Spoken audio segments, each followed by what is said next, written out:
boom, boom. Bum, bum, bum, bum. Well, today is going to be one of the best coffees with Scott Adams of all time. I'm going to say that again, but make it sound like extreme sports. Today, coffee with Scott Adams, extreme. Yeah, it's better that way. It really is. If you'd like to make it even more extreme, even better, what would it take? Would it take a copper mug or glasses, tankard, chalice, a stein, a canteen, jug, a flask, a vessel of any kind? Yes, it would. And I recommend filling that vessel with the liquid of your choice, any kind. For the dopamine push of the day, the thing that makes everything better. It's called the simultaneous sip. Yeah, it's that good. It's that good. Don't miss it. Here it comes. Go! I feel so bad for the people who missed this. Don't you? A little bit. A little bit of guilt. Well, let's talk about all the things. Possibly my favorite story of the day. You might not have heard this yet.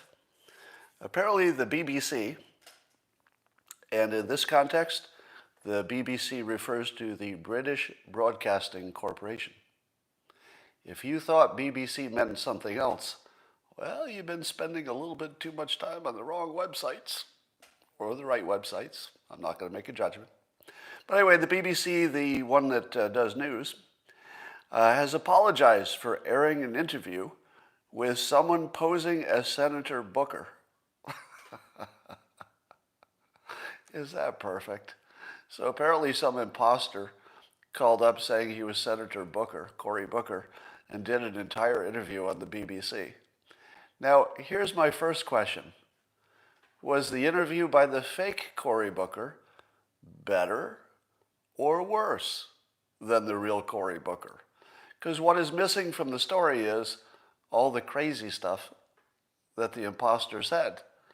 What if the imposter was just as good as the original? What if they couldn't tell? Do we need an original if the imposter does just as well? I suppose we did. Yes, and the joke is, I am not Spartacus.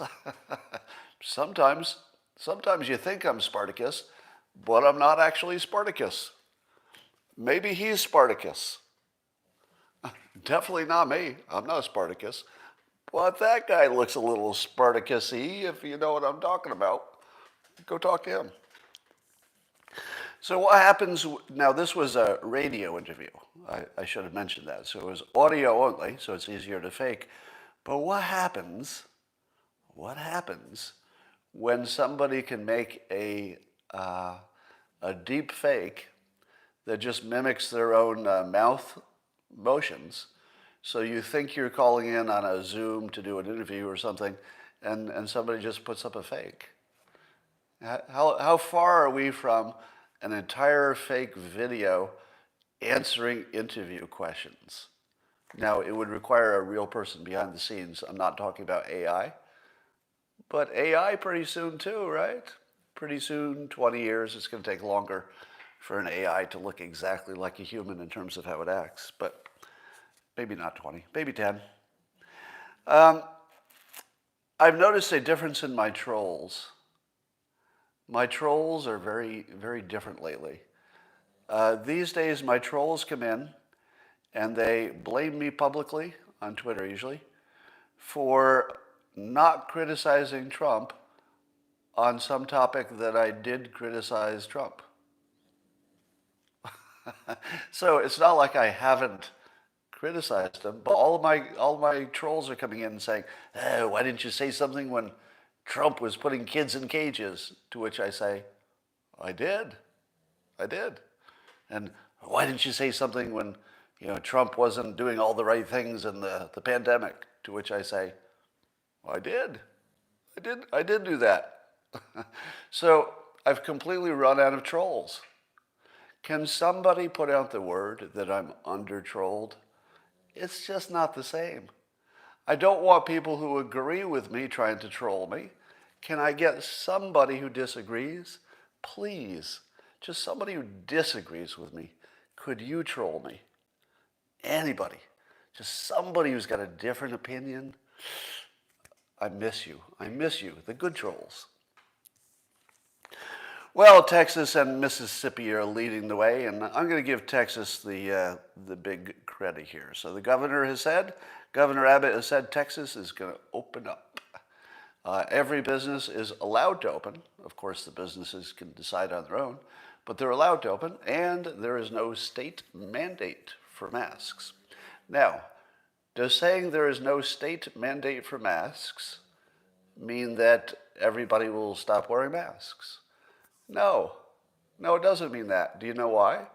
Because Texans are not a bunch of frickin' morons. Surprise! Surprise! Turns out there's a lot of smart, responsible people living in Texas. And those who damn well better protect themselves until they get the vaccination, yeah, they'll wear masks. Or they'll not socially mingle with people who might be infected. So I think you can trust, at least at this point, I don't think you could have trusted early on in the pandemic because people were not as well informed, not as well trained. But I think you can trust that the people in Texas who are at risk will make the damn decision themselves. They will make the decision. Now, let's talk about whether Texas is doing the right thing or the wrong thing. How many of you are positive that Texas is doing the right thing? And then how many of you are positive that it's the wrong thing? It's too early. Or as the governor of California said, it's reckless. It's reckless. Well, here's the argument, and you have to look at all the variables. If you look at one variable, of course, you're being dumb. Variable number one, will opening up Texas lead to more infections and death? What do you think? Do you think that Texas opening up is pretty much guaranteed to have some extra deaths? We don't know how many, hoping it's not a new surge. But wouldn't you say reasonably it's fair to say there will be more deaths if you loosen up a little bit? Now, even if you're arguing, that Sweden did well, etc., they still had extra deaths. So I don't think anybody's arguing that there won't be extra deaths, right? Are we on the same page? That Texas is pretty much guaranteed by their actions to have some extra deaths. Now, anybody who says no, I think you're just not informed. Because there's no expert who thinks that the measures have zero effect. There are plenty of people who say, I don't know if it's enough of an effect to be worth the pain it's causing. But I don't believe there's anybody who's an expert, who says that you'd have exactly the same death rate no matter what you do. I don't believe anybody says that. At least in terms of the virus. They might say it in terms of net, but not in terms of the virus. So is it the right decision or the wrong decision? Here's the best argument I heard, and I would recommend this as a good filter on this question. Question number one, does the government know the right answer for you? Say you are one individual, you live in Texas. You're just one person. You're not an average person, because nobody is the average. Everybody's a person. Does Texas know what would be the best thing for you specifically? I'm not talking about what's best for the state, but does Texas know what's best for you specifically? The answer is no.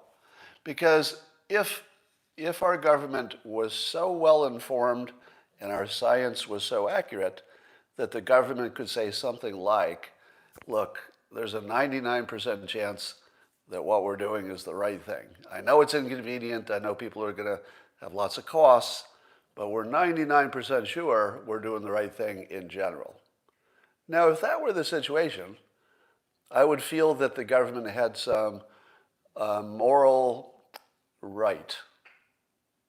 In other words, if they got good information, they're trying to save the most lives they can, I feel as if they do have a moral right to maybe force people like me to do some things I don't want to do in the short run, right? I don't have a big problem with that concept. But what happens if the government doesn't know what to do? What if the government is not sure if keeping things closed is better net if you look at the net effect of mental health and everything else, suicides, drug addictions, what if the government itself can't tell? It can't tell if it's good for you or not. Well, then you default to personal freedom. That is the correct decision. We live in a country where the correct default, the thing you do if you don't know what to do, is individual freedom. Now, if we had really strong indication that so-called individual freedom would lead to a catastrophe of untold proportions, well, then I think the state government has a role in being the adult in the room and forcing you to do what you don't want to do because it's good for everybody. Right? There can be those situations, but this isn't that. We are close enough to the end of the pandemic, whether it's 6 months from now or whatever it is, that I do think that Texas has a completely valid argument that they, Texas, can't tell. They can't tell what's good for you. And if you can't tell, there is only one morally and ethically responsible thing to do. Leave it to the people. Now, educate them as much as you can, right? Do as much as you can to minimize risk. But you have to default to freedom in this situation. Now, should everybody do it? Do you think all of the other states, California, should just say, Texas is doing it, let's do it? Nope. No. Even if you think that what Texas is doing is 100% the right thing to do, that does not mean that the other states should do it. Because I'm in California, we'll probably stay locked down longer than other people. Even in California, although I am jealous, I'm envious of the Texans who have more freedom than I have, I'm okay waiting. And the reason I'm okay waiting is that I don't mind Texas being the control case, right? I would like to see if Texas runs into a big problem because they're handling things differently, but I want to keep California the same just long enough to know for sure, all right? I feel as if it's worth risking a state or two to leave them behind long enough to see if there's some big difference. If it happens to be my state, that's not ideal, but whether or not my state had changed things, I probably would have acted the same or very similarly. I mean, I could have gone to more places, but I probably would have stayed out of, even if the restaurant said you could go there for full capacity. Put yourself in my shoes. I've got asthma. I'll be 64 in a few months. So I'm sort of on the edge of the bubble, depending on your point of view, of risky people. If California opened up like Texas, I wouldn't go back to normal because I might have only one more month before I'm vaccinated, maybe a month. I'll tell you, my personal risk management assessment is if it's really 1 month, and I think it is, before I get vaccinated, I'm going to be extra careful for 1 month. Does that now make sense? That I should be extra careful? Because now that it's only 1 month, that's not big risk to save my life, if there's some deadly risk. If it were 6 months, maybe I'd say, I gotta live. But 1 month, I can wait 1 month. I'm gonna, and I think a lot of Texans, especially anybody over 60, is gonna say the same thing. If they want to take the risk, they have the option now. So I think this is great. I just don't know that you could say with any confidence that it will work as well as they hope it will, but it's great that they've made the decision with this bias, a bias toward freedom. Every time you see a bias toward freedom, you got to be happy about that, right? Even if it's even if it works out poorly, you sort of got to be glad that Texas exists. So thanks for Texas. I keep watching this developing situation of immigration and, the more unattended kids, and I guess the predictions are over 100,000 unattended kids will show up, and there does seem to be clear indication that the smugglers are, the people who smuggle the kids across the border, that they've stepped up operations because they think Biden will be soft on immigration. And they seem to be right. So given that every Republican in the world said, hey, if you make it desirable and easy and better to come to the United States than staying where you are, you'll get more people. And sure enough, that's exactly what's happening. Now, I feel like what's different and special about this border situation is you had such a clear Democrat standard of what you could or could not do at the border. And I don't think they're going to be able to hold it, because they're either going to create a humanitarian disaster by being too good to people, which looks like that's developing, or they're going to have to change the policy and make it like Trump. So what happens if this, and what's special about the border situation is you don't have to wait a long time to see how it turned out. How long would it take you to find out if something you did for the Green New Deal worked? It could take decades, right? You might not know for years and years whether the vast expenses or changes you're doing for the Green New Deal are going to work. But with the border stuff, I think we'll know with complete certainty within 1 year, right? Within 1 year, I don't think we'll be arguing whether letting everybody in and being friendly to the children and especially kind, we're not going to wonder what that did, because we'll just look at it, we'll know. So what happens if it's a disaster? Because it looks like it's shaping up that way. But honestly, I would still like to bet on the government. I know that's the worst bet, betting on the government to do anything right. It's a terrible bet. But the thing I don't do, that a lot of you in my audience do, is that just because I can't figure out how something could be done, I don't assume that it can't be done. Now, in my mind, I can't think of any way that making it really, really easy and desirable to get into this country illegally, I don't see any way that can work. But I'm also open to maybe somebody does. Maybe we test something. I've always wondered what would happen if you built a special opportunity zone right along the southern border of the United States. I'm just going to toss this idea out here. Suppose the United States says we're going to build a zone where you can move your manufacturing from China to here, and for however many years you won't pay any taxes, or there'll be tax rebates. Maybe there's no minimum wage.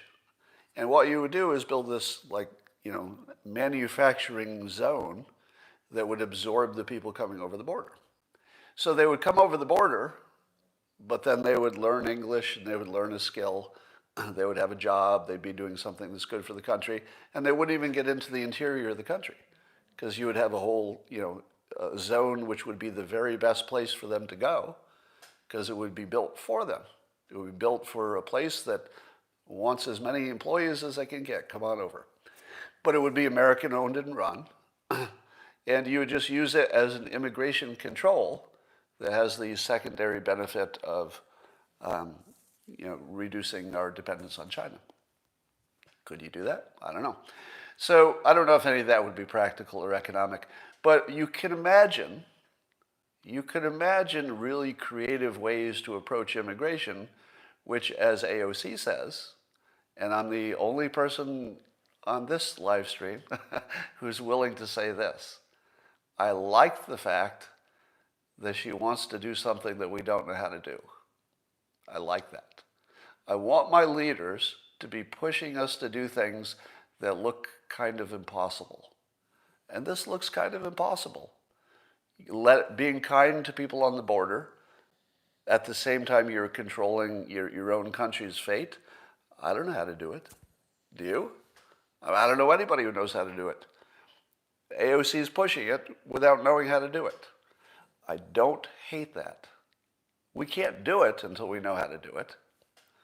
But I can't hate the fact that she pushes the impossible. I kind of like it. I think that's, mentally that's where I like to be, is, how do we do the impossible, as opposed to saying, well, that's impossible. Walk away, can't do it. So I think she's a valuable asset, even if you think all of her ideas are bad. But what's going to happen with the kids in cages situation should have some carryover effect to other Democrat stuff. What happens if let's say hypothetically, and it looks like it's heading in that direction, let's say the immigration policies of the Biden administration become an unambiguous disaster. So much so that even Democrats say, oh, this is a disaster, it didn't work.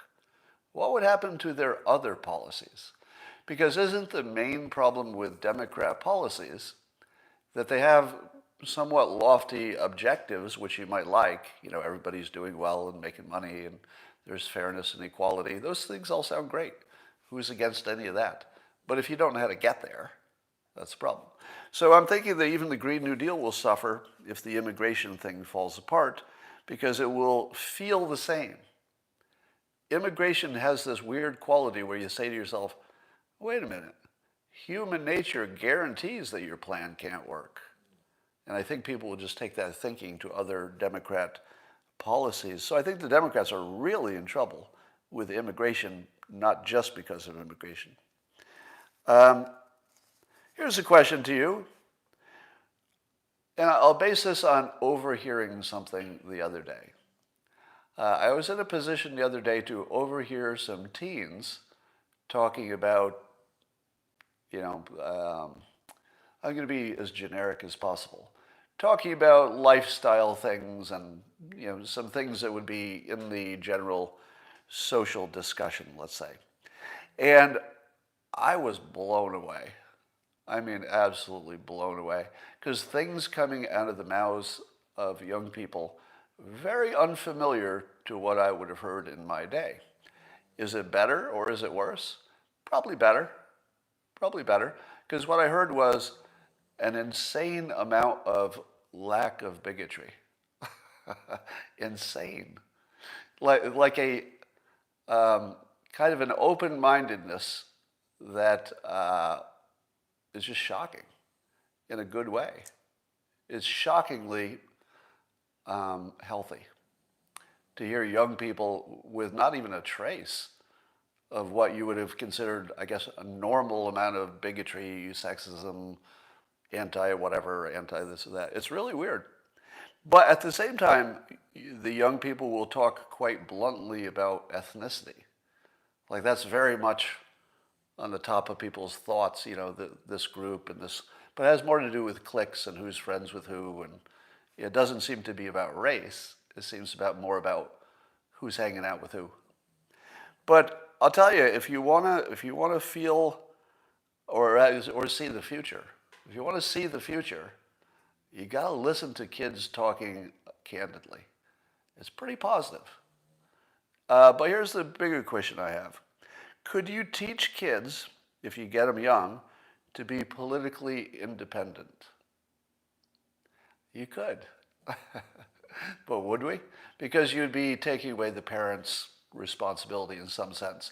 Because, you think the parents are the ones who should determine their opinions as opposed to the school. But I wonder if you couldn't teach young kids that blindly joining a political party and assuming that everything that one party says is right and everything the other party says is wrong, couldn't you teach them just that that's always wrong? Just to prepare them for the fact that the other side sometimes is right? I feel as if you could prime them to make them a little bit more fluid in later life about whether they would, cross party lines or just be open-minded to stuff. So I know you couldn't teach a kid to be a Republican or a Democrat, because that would be way over the line, but couldn't you teach them how to not fall into a team mentality? And you don't even have to mention which team you're talking about. Just don't make your decisions based on the team. That's it. I think you could. If you get them young enough. And that seems like that would be valuable because most of our current problems are this team play stuff. There was an article on February 21st in the Wall Street Journal by Martin Kulldorff. Seems to know what he's talking about from Johns Hopkins. So he's, a medical professional from a credible place. And he's saying that in this article, it's now a few weeks old, that the number of COVID cases, that how rapidly it dropped in January, can't be explained by the holiday traffic. Now, I had been saying, duh, infections are down because it's not Christmas anymore. And you could pretty much track the holidays or the spikes. And then after the holidays, things calm down. It's pretty universal. And so I thought it was pretty clear. To me, it seemed, I could be wrong, but to me it seems really obvious that the traveling for the holidays is the big problem. And that when it's done, you would get less of it. And it makes sense to me because I would think if I were to put the single biggest variable, it would have to be the amount of time you spend indoors with bad ventilation. So I'm not counting, let's say, if you're in Africa or India and you always have your windows open because it's always hot. So that's different. But if you're indoors with the windows closed, it's how many people are coming in and out and are in close contact. It's probably just that.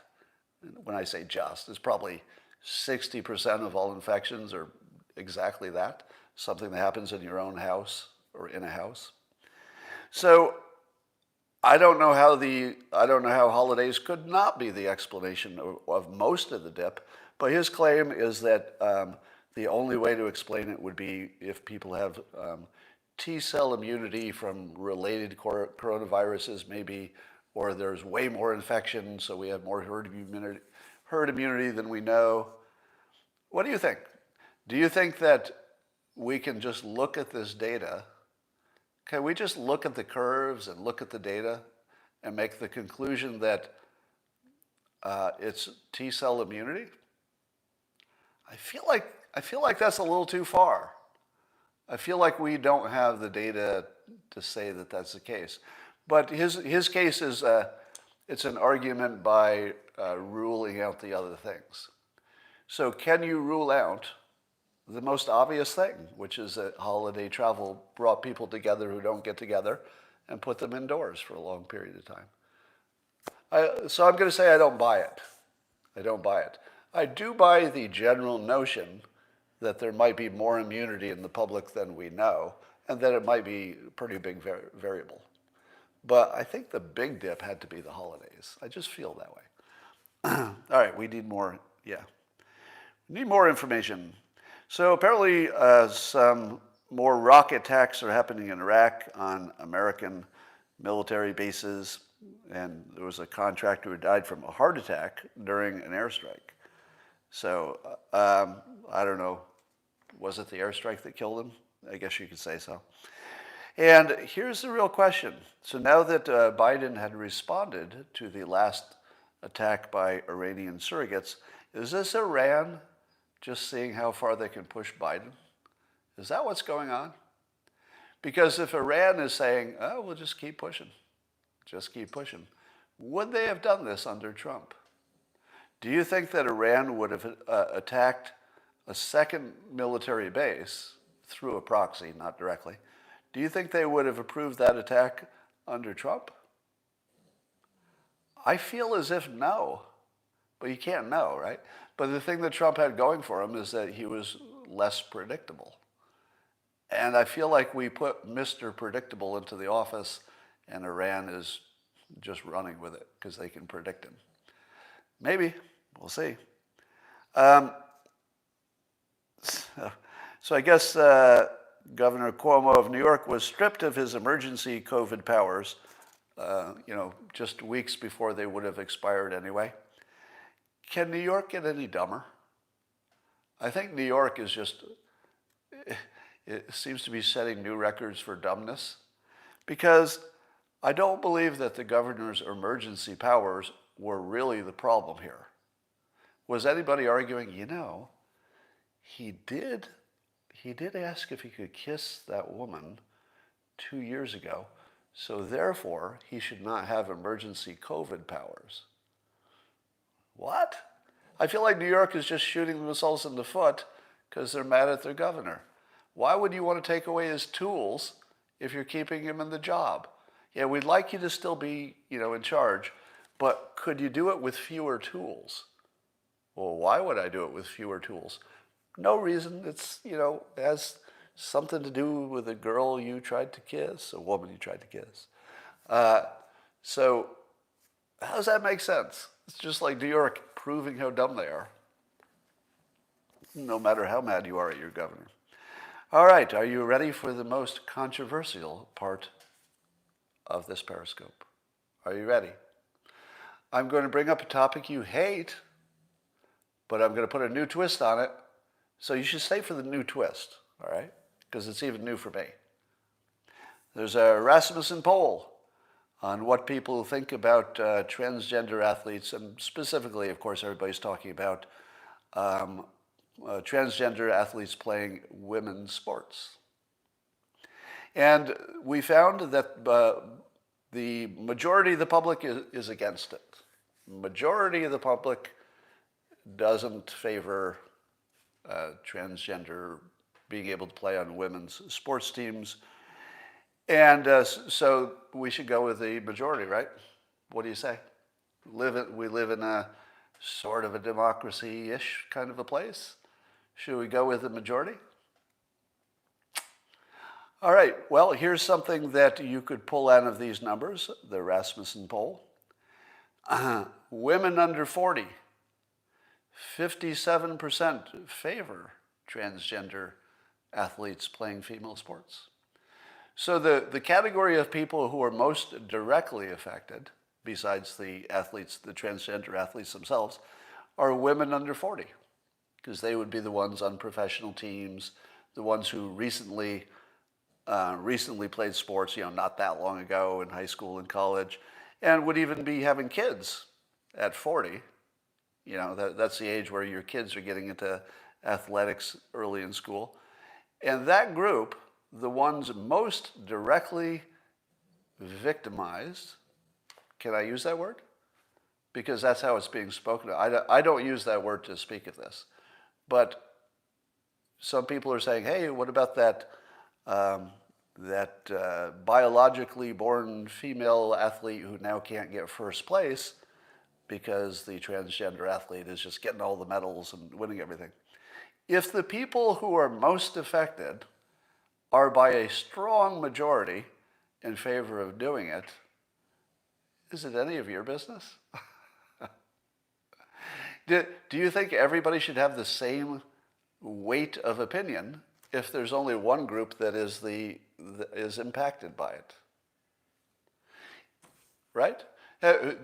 Should these two people have the same vote on this topic? There's a hermit living in the Alaska outback, American citizen, so American citizens get to vote, get to have an opinion, but doesn't have a kid.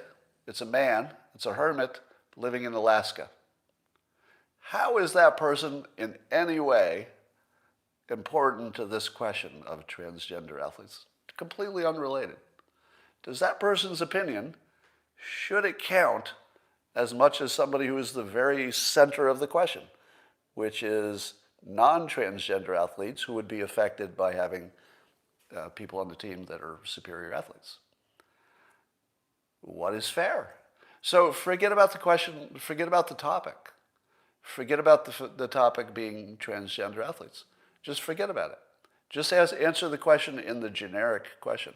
If the people who are most affected, victimized, if you want to call it that, say let's do this by a strong majority. This is a strong majority, right? It's overwhelming. Shouldn't they get what they want? Why is it the hermit in Alaska who gets an equal vote? Somebody says, stop. All right, you're going to go away. Rose, you don't get to be here anymore. Hide user on this channel. Okay, you're gone. Now, again, I'm open to any counter arguments. I like counter arguments. And in fact, this is weird, but I enjoy being proven wrong because I think it makes this better. The thing I do. Anytime I can be proven wrong, and it's confirmed, that's kind of exciting to me. because I don't feel any shame from that. I feel like everybody's wrong. So if you can learn something, good. All right, so my only thing I'm going to add to that is although legally everybody gets the same vote in this country, we don't want to change that. Sometimes you should look at who's affected, right? And to me, that matters. All right. AOC is making more news by saying the minimum wage should be raised, of course. But I want to show you her argument style. All right. So here's a tweet, and we'll talk about whether the minimum wage should be raised, but that's going to be separate. Here, I'm just going to talk about her technique, her persuasion. Okay. So I told you I'd try to teach you something every live stream. And here we're going to learn from AOC's technique the same way we would learn from Trump's persuasion technique. Here's the tweet. AOC says, "It is utterly embarrassing that, quote, pay people enough to live is a stance that's even up for debate. Override the parliamentarian and raise the wage." So she's asking her own party to act differently, asking Biden and Harris to override this. McDonald's workers in Denmark are paid $22 an hour plus 6 weeks paid vacation. $15 an hour, which is what she wants in this country, is a deep compromise, a big one, considering the phase-in. I mean, considering you don't even get the 15 for a number of years. Now, let's talk about her technique. I love starting out with, "It's utterly embarrassing," because she's taken an economic question and moved it directly into feelings. If you're going to influence somebody, you want to go for the feels because they'll always argue you on the data. If she made her argument entirely upon data, people would just argue the data. They'd say, "Well, you don't know that and can't be sure." That's it. So arguing with data would have no real value. So she doesn't. That's what makes her a little bit better than other politicians. She doesn't do the thing that won't work in terms of persuasion. Then she says that to pay people enough to live is a stance that's even up for debate. That is really, really good framing. Even if you don't agree with her point, we're not talking about the politics of the policy, but that's just so well said. I mean, it's just framed with perfect persuasion. And then she goes on saying what she would like to be done. Again, perfect persuasion. Your persuasion is useless if you make a point and don't have a specific thing you're asking for. So she makes her point, goes right to the specific request. Again, perfect form. And then she says that, then she does the comparison thing, where you make a big first ask so that whatever you're asking for sounds not so bad.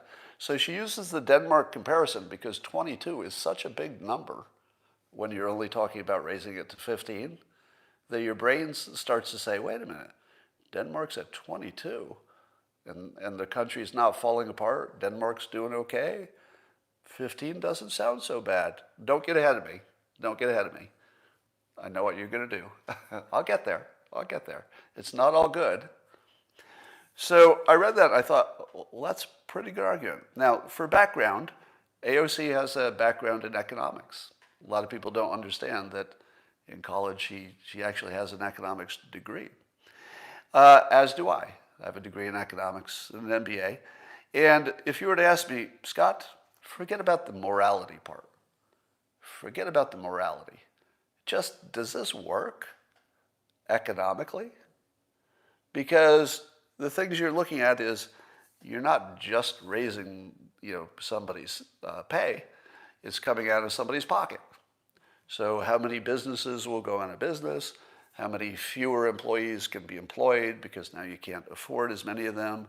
How do you do the math and figure out what works? Now, wouldn't you say, Scott, every time you depart from the free market and you put the government in there, you get a worse result? How many of you believe that? In the comments, tell me, is that a fair thing to say? As a good general statement, that whenever you remove the free market and insert government control, that's never good, right? Never good. Well, if you believe that, Why do we have a minimum wage now?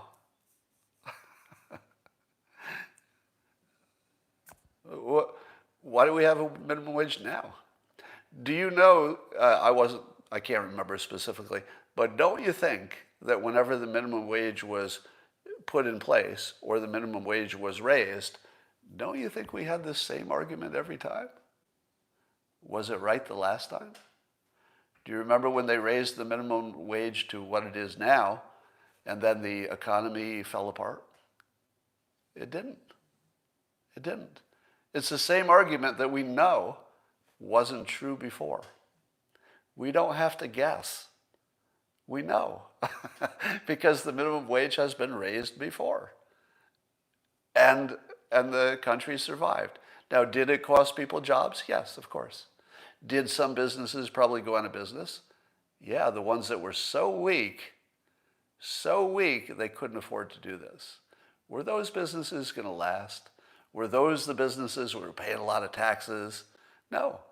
They couldn't have been paying a lot of taxes because they didn't have enough margin to even give their employees a raise. So you have two arguments here, and they're both pretty good, and they're on different sides. The pretty good argument against raising it is free markets are better. You won't get people coming into the market who would only take those low jobs. They couldn't get a better one. So you're not training people. So the argument against it is completely solid. Completely. I mean, it's, human motivation is very predictable. There will be fewer people hired in the short run. But on the other hand, the AOC argument is there are plenty of cases where people argue the same thing was going to happen, and it didn't. We just adjusted. Somehow.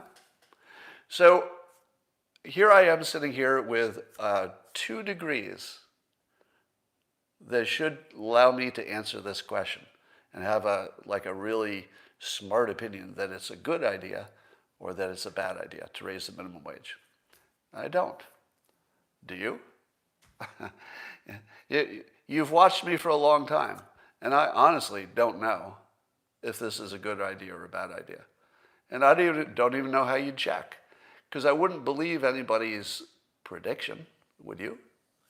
Would you believe anybody's economic projection of what would happen if we did it? I wouldn't. Because the one thing I do know is that I wouldn't trust any economic prediction. Would you? And if you don't trust the experts, what are you going on? What are you going on? All right. But here's the punchline to the whole thing. While it is a tremendously good persuasion play to say that Denmark has $22 an hour and all this paid vacation and stuff, it took about a minute for somebody to come into the comments and say, Denmark doesn't have a minimum wage. The whole thing is bullshit. Denmark doesn't have a state-mandated minimum wage. They just don't have one. So the whole argument is just complete bullshit. But did it work? Yeah. Yeah, it works really well. As an argument, it works really well. It works as well as President Trump saying, your TV won't work when the windmills stop turning, right? It's not exactly the most honest argument in the world, but you get the point, right? You get the point. So it's the same technique. All right. So just as President Trump did not pass a lot of the fact-checking, but yet he was amazingly good at persuading, and the things that he persuaded toward were also good, I can't even think of an exception. Right? I mean, arguably, I can't think of any exception. So I don't mind that Trump, plays fast and loose with the facts, as long as the direction he's going is quite obviously a good direction for the country in a lot of people's opinion. That's fair. AOC doing the same. Here's a question for you. Well, actually, let's talk about Dr. Seuss.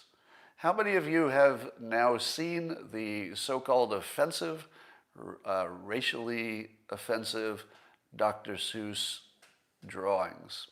It's been in the news for a while that there are some Dr. Seuss books with racially offensive drawings. How many of you have seen them? Because I'll bet you all have opinions, don't you? How many of you have seen them? I have now seen them, thanks to a tweet by Joel Pollack. And it's the only place I've seen them. I haven't seen them anywhere else except one tweet pointing to a blog article, and that was Joel Pollack, who pointed to the article. He didn't write the article. And I'm looking at your answers, and I only see one person says they've seen them. But you all have opinions, don't you? Oh, a number of you have seen them. So for those of you who hadn't seen them, and then you did it change your opinion? Did you get a different opinion after you looked at them? I did. Let me tell you what my first thought was. We weren't being shown the pictures, and that led me to believe that maybe they weren't that bad. Because if they were that bad, wouldn't they just show them? Because the media leans left, right? So if they were really that bad, I feel like we definitely would have seen them. So I was biased toward thinking there's probably nothing there. There's probably imagination, and you're reading into it a little bit. And then I looked at them. They're pretty bad by today's standards. By today's standards, pretty bad. Pretty bad. By the standards of when they were drawn, not at all. Not at all. I mean, if you put it back in its historical context, I don't even know if anybody would have even raised an eyebrow.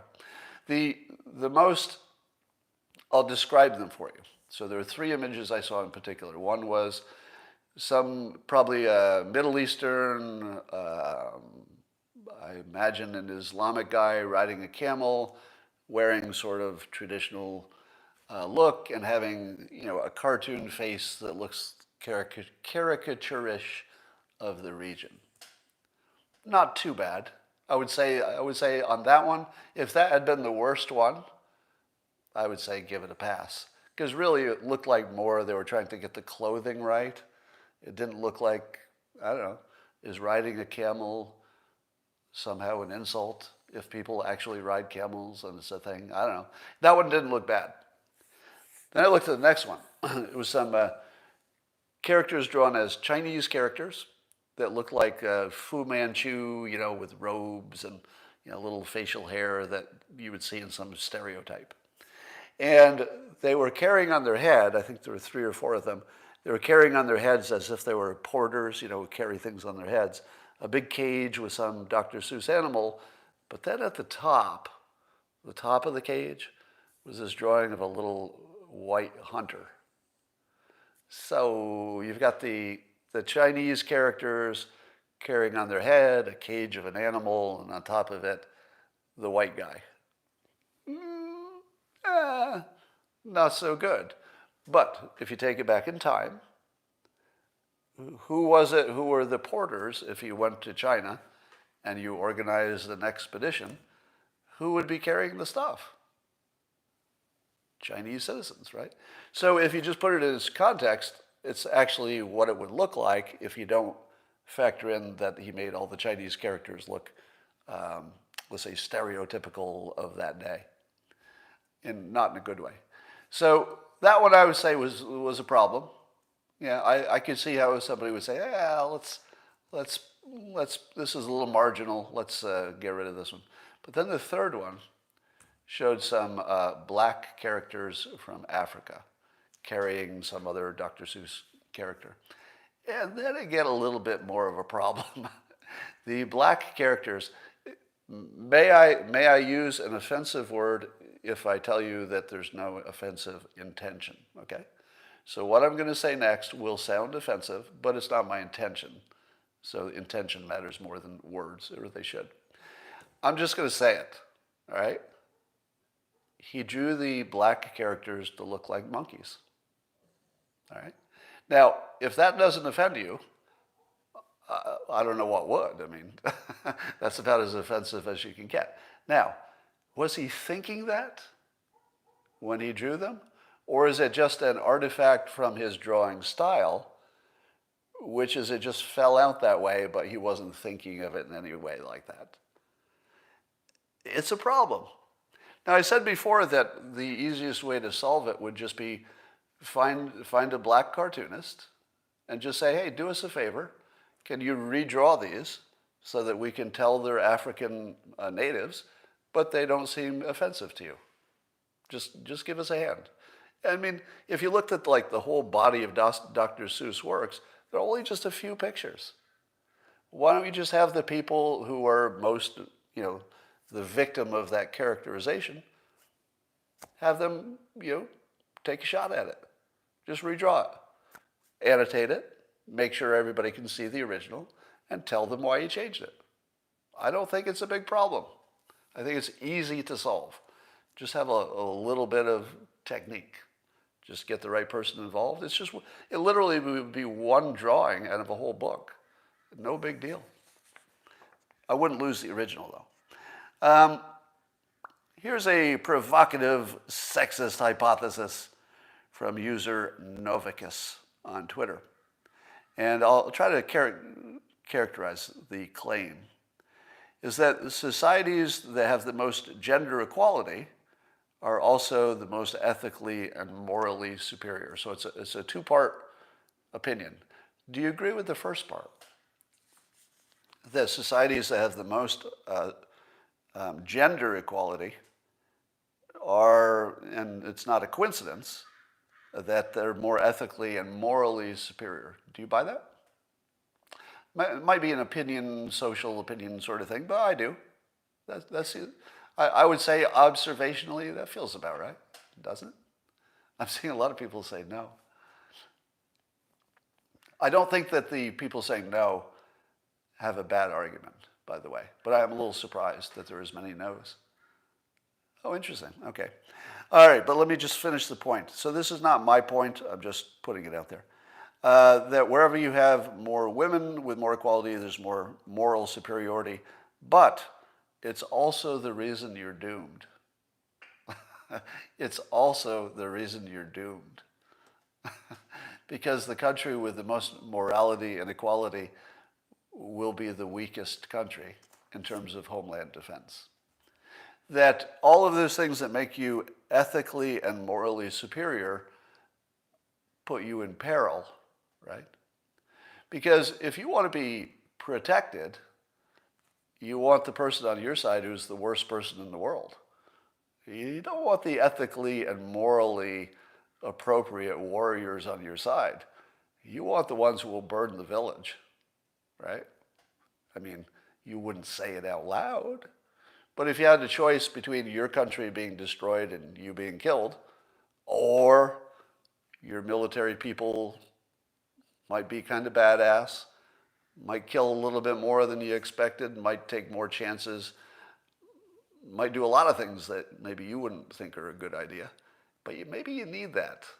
So the trouble is that the more dangerous you are, the more likely, even if you lose 9 out of 10 times, if you're the more dangerous one, you only have to win that one time, and then you're in charge.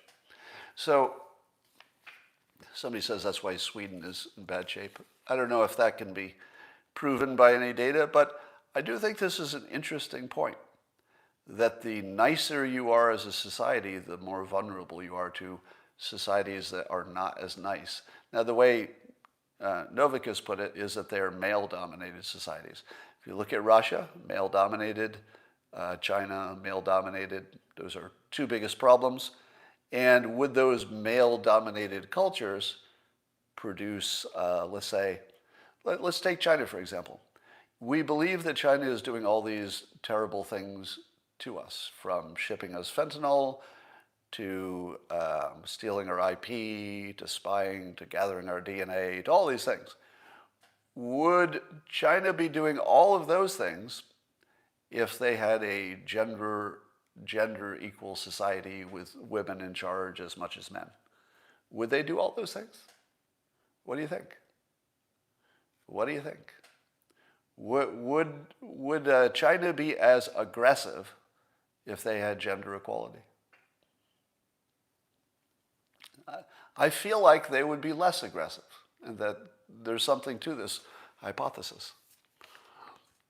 So anyway, I just put that out there. It's very sexist, but it does match. It matches observation, even if my observation is so biased that I can't see it clearly. Somebody says the CCP is not China. Yeah, that's a fair statement, but the Communist Party is male-dominated, so that's the point. They have 100 million excess men, somebody says. Do they? China has no diversity on their corporate boards of directors. In the future, yeah. All right. So that's all I got for today. And I will talk to you tomorrow. All right, YouTubers. Yeah, it's from the one-child family rule, I guess. Swedes get paid 5 weeks of vacation, somebody says. Why do I always wear the same shirt? I do this in my pajamas. So the shirt you see is the shirt that I wore to bed. So I'm always in my pajamas. I can prove it.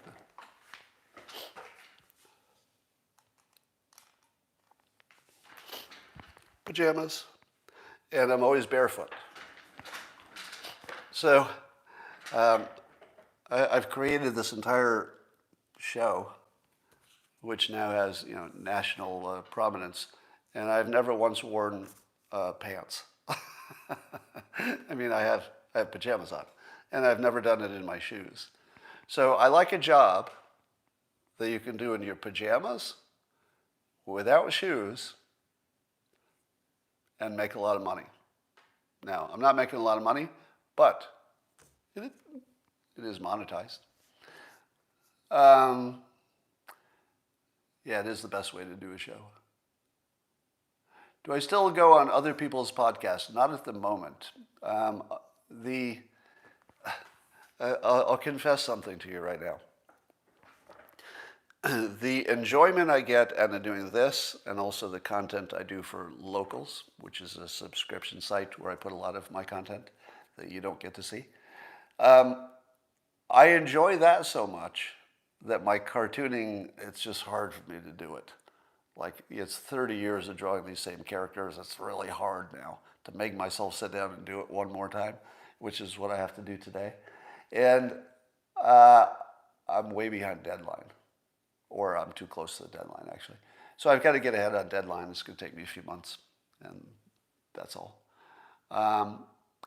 Will you have on Jovan Pulitzer? No. No, there's a certain type of guest that I'll never have on, and that's anybody who can make a claim that I don't know enough about to ask the right questions, and he would be in that category.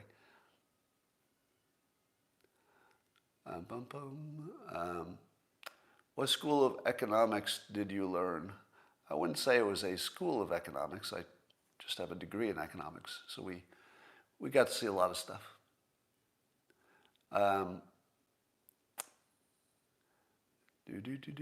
All right, that's all for now, and I will talk to you later.